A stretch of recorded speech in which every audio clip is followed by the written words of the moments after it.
세계 3대 명전차, 미국 에이브람스, 독일의 레오파르트, 한국의 K2표. 그 가운데 레오파르트 전차는 독일 전차 기술이 집대성된 전차로서 전 세계에서 3,600대 이상이 생산돼 10여 개국의 주력 전차로 운용되었고, 이에 나토 표준 전차라고 불릴 만큼 막대한 영향력을 과시해왔습니다. 특히 전차 최초로 엔진과 변속기가 조합된 파워팩을 적용하여 전차의 새로운 지평을 열었으며, 1,500마력의 액체 냉각식 디젤 엔진과 두꺼운 복합 장갑은 1980년대 이후 세계 각국에 등장한 3세대 전차에 적용되었습니다. 또한 레오파르트2를 개량한 레오파르트2A6 전차는 세계 최초로 120mm 활강포를 장착하기 시작했는데, 이 활강포 역시 당대 최고의 전차포로서 M1 에이브람스나 메르카바 전차, K1A1, 90식 전차 등 세계 각국에 내놓으라는 3세대 전차들이 모두 채용한 명품 주포로 불려왔었죠. 한마디로 전차하면 레오파르트이고 레오파르트하면 전차의 표준이라고 불려도 손색이 없었던 것입니다. 전차에 대해 관심이 없는 분들이라도 맥주를 포신 위에 올려놓고 질주하는 전차의 영상을 보신 적은 있으실 텐데, 그 전차가 바로 레오파르트 전차입니다. 레오파르트는 전차에게 가장 중요한 화력, 기동력, 방어력 이 세 가지가 골고루 뛰어나고 치명적인 결함이 없어 동세대 최강의 전차로 꼽혀왔는데, 특히 2003년 아프가니스탄에 파병된 캐나다군에 소속된 레오파르트2 한 대가 탈레반 반군이 설치한 대형 대전차 지뢰 폭발에도 아무런 인명 피해가 없어 무적이라는 칭호를 받았으며, 이에 심지어는 레오 신교의 수많은 신도들이 양성되기도 했습니다. 그러나 최근 들어 이 무적의 전차 레오파르트의 신화가 처참히 깨지고 있는 상황입니다.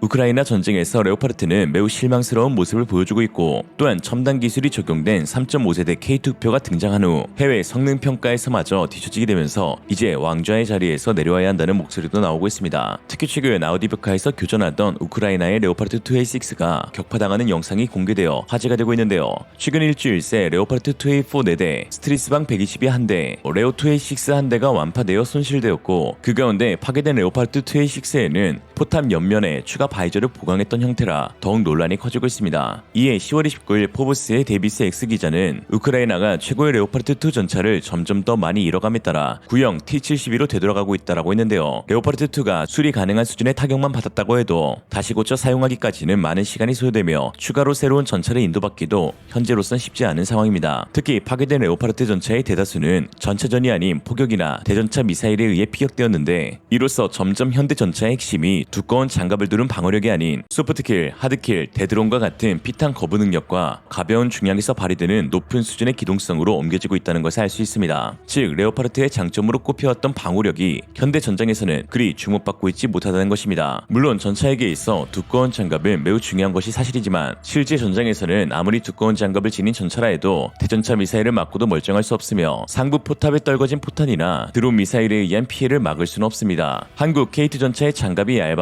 북한 불새 대전차 미사일에 관통이 된다며 비웃었던 사람들은 지금 레오파르트 기반으로 제작된 스트리스방 122 2대가 불새의 원형 코넷 대전차 미사일을 맞고 완파된 것에 대해서는 무엇이라 말할지 문득 궁금해지기도 합니다. 즉 현대 전차의 핵심은 두꺼운 장갑을 얼마나 두르느냐가 중요한 것이 아니라 피격을 당하기 전에 방어할 수 있는 장비를 갖추고 있는가, 그리고 먼저 적을 공격할 수 있는 빠른 기동성과 사격 정확도를 지니고 있는지가 더욱 부각되고 있는 것이죠. 실제로 지난 9월 미 육군은 성명을 통해 현재 진행 중인 에이브람스 전차의 업그레이드를 완전히 폐기하고 새로운 방향성으로 재추진한다고 하였는데, 이는 우크라이나 전쟁을 통해서 알게 된 교훈 때문이었습니다. 기존과 달리 강조되는 부분은 두 가지로 바로 능동방어 체계 APS와 기동성이었습니다. 사업 책임자인 제프리 노만 장군은 향후 업그레이드 방향은 더 높은 생존성과 더 가벼운 무게의 전차가 될 것이라면서 작전 기동성을 높이기 위해 어떻게 해서든 무게를 줄이는 방법을 지속적으로 찾고 있다고 했습니다. M1 에이브람스의 무게는 대략 67톤에 달하고 추가되는 장비에 따라 70톤에 이르는 경우도 있습니다. 반면 폴란드에 수출된 한국 K2 전차의 무게는 54톤으로 기동성에서 매우 많은 차이가 나죠. 서방 진영의 주력 전차였던 레오파르트와 에이브람스가 고전하고 있는 사이 한국의 K2표는 오히려 그 주가를 높이고 있습니다. 노르웨이 수주전 당시 레오파르트를 상대로 더 높은 평가를 받았던 K2 전차는 폴란드 수출을 통해 유럽에 첫 발을 내딛었고, 이제 나토 국가들이 선택할 수 있는 최고의 옵션이 되어가고 있습니다. 특히 최근 아덱스 2023에서는 K2PL 전차의 최신 모델이 공개됨과 동시에 폴란드 현지에서 생산될 K2PL에 관한 두 가지 핵심 사안이 확정되었는데요. 바로 중량과 APS 개발 방식이었습니다. 역시나 K2표에게 있어서도 중량과 능동방어 체계는 매우 중요한 이슈였었죠.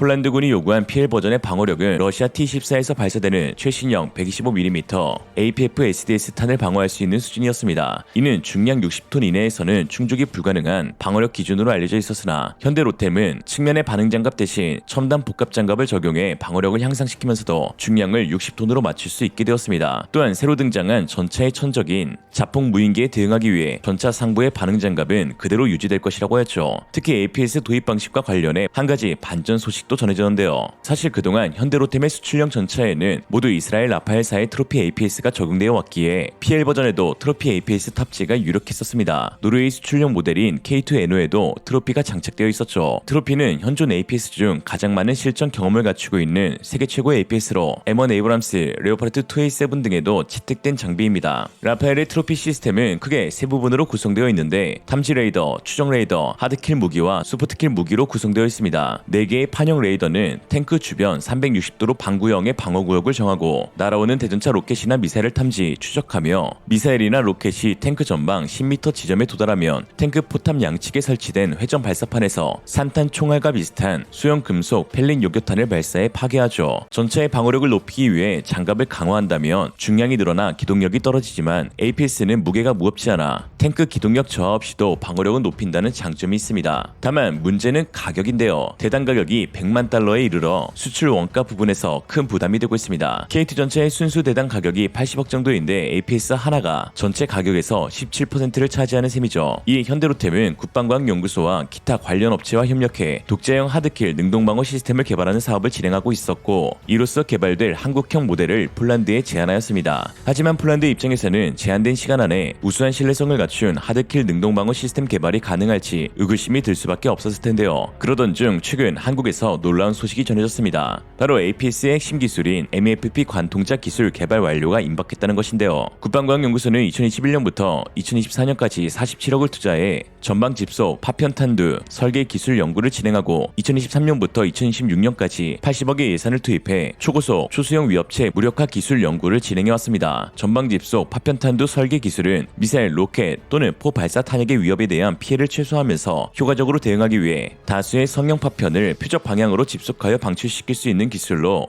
MEFP, 즉 한국형 트로피 APS라고 할 수 있습니다. 또한 초고속 초수형 위협체 무력화 기술은 원거리 근거리에서 접근하는 대전차 무기 체계를 초근거리에서 무력화시킬 수 있는 기술로서 폭발 성형 탄자로 방호 성능은 극대화시키고 주변 피해 효과는 최소화시킬 수 있는 기술입니다. 즉 이스라엘의 아이언 피스트를 한국형으로 개발하겠다는 것이죠. 국방과학연구소는 두 방식 각각 2024년, 2026년까지 개발 완료하겠다고 약속했고 MEFP 기술은 올해 이미 개발이 끝난 것으로 알려져 있습니다. 이로써 K2PL은 가격과 성능 두 마리 토끼를 모두 잡을 수 있는 것이죠. K2PL 수출은 한국에 있어 매우 중요한 계약입니다. 한국 방산을 세계 4위로 등극시켜줄 수 있는 핵심 사업으로 그 계약 대수만 820대에 달하죠. 그러나 최근 폴란드 총선에서 야당 연합이 과반을 차지하며 계약 변경을 할 수도 있다는 우려가 나오고 있습니다. 이런 상황 가운데 최근 폴란드 야당 피오 소속 차기 국방부 장관 예정자인 토마스 시에모니악은 폴란드 정부가 맺은 방산 기본 계약을 취소하지 않을 것이라고 공언하여 화제가 되고 있는데요. 지난 10월 31일 폴리티코에 따르면 폴란드가 선거 이후 차기 행정부에서 군사 관련 많은 반전이 있을 것이라 생각했지만 토마스 시에모니악은 그 어떤 계약도 취소하지 않을 것이며 동맹국들이 폴란드를 예측 불가능한 국가로 여기는 것을 원치 않는다고 말하였다라고 했습니다. 또 다른 야당 출신 스테판 크라예프스키 역시 TVP와 인터뷰에서 우리는 군비 지출을 늘리는 데 투표했고 현 정부에서 추진한 모든 군비 계약을 유지하겠다고 밝혔으며 어떤 것도 청산되거나 정지되지 않을 것이다 라고 했습니다. 폴란드 야당이 현 정부를 비판하기 위해 선거 기간 한국과 맺은 방산 계약에 대한 네거티브를 했지만 막상 한국을 제외하고 폴란드의 군비 증강을 도와줄 수 있는 파트너는 전무한 상황입니다. 특히 820대의 K2PL은 기술 이전과 현지 생산, G2G 금융 지원까지 풀 패키지로 해주는 방식으로 이러한 혜택을 제공해줄 수 있는 곳은 한국 말고는 없습니다. 미국조차 꼴랑 3조 원 정도만 FMF를 지원해줬고 독일은 가뜩이나 자국 재무장도 쉽지 않은 상황에서 방산 라이벌이 될 폴란드에 이러한 지원을 추진하기도 어려운 상황이죠. 이리저리 둘러봐도 대안은 한국밖에 없다. 특히 1차 계약 당시 보여주었던 한국 방산의 빠른 납기는 타의 추종을 불허하는 속도였습니다. 납기라도 늦었다면 비판할 거리라도 있겠는데 오히려 몇 달을 조기 인도해주고 있으니 폴란드 야당마저도 한국 방산 역량에 대해 신뢰할 수밖에 없는 것이죠. 오늘의 한 줄 평, 한국 웹폰 I'm 신뢰해요. 이상으로 리얼리즘이었습니다. 여러분의 생각은 어떠신가요? 현명하고 지혜로운 여러분의 의견을 지금 댓글에 남겨주세요. 감사합니다.